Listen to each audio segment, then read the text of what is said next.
Vous êtes dans l'actu 360 sur France 24. À la une de l'actualité ce soir, Léon XIV, qui est le nouveau pape.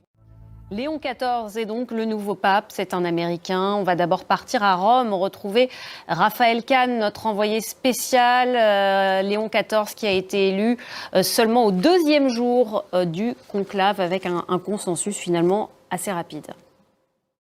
Un pape américain, c'est une première. Quelques heures après l'élection de Léon XIV, des paroissiens se sont rassemblés pour une messe à Los Angeles, une messe à laquelle a assisté notre correspondant Pierrick Laurent. Et puis Donald Trump, justement, le président américain, a été le premier à réagir, premier dirigeant à réagir. Le nouveau pape, il est donc américain, mais avec des parents aux origines italiennes, françaises, mais aussi espagnoles. Il a vécu en Amérique du Sud comme missionnaire, puis comme formateur de religieux. Il détient d'ailleurs la nationalité péruvienne. À Lima, au Pérou, on va retrouver tout de suite Agathe Fourcade, le Pérou, où il a passé une grande partie de sa vie, ce nouveau pape. Et à Paris aussi, les cloches de Notre-Dame ont sonné pour le nouveau souverain pontife.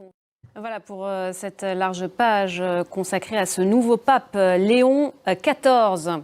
Dans l'actualité également, ce jeudi 8 mai, marquait le 80e anniversaire de la victoire des Alliés contre l'Allemagne nazie en 1945.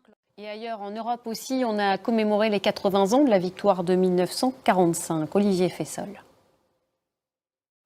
Et ce jeudi aussi, des milliers d'Algériens ont marché à Sétif dans l'est de l'Algérie. Cette fois-ci, là, c'était pour réclamer des excuses à la France.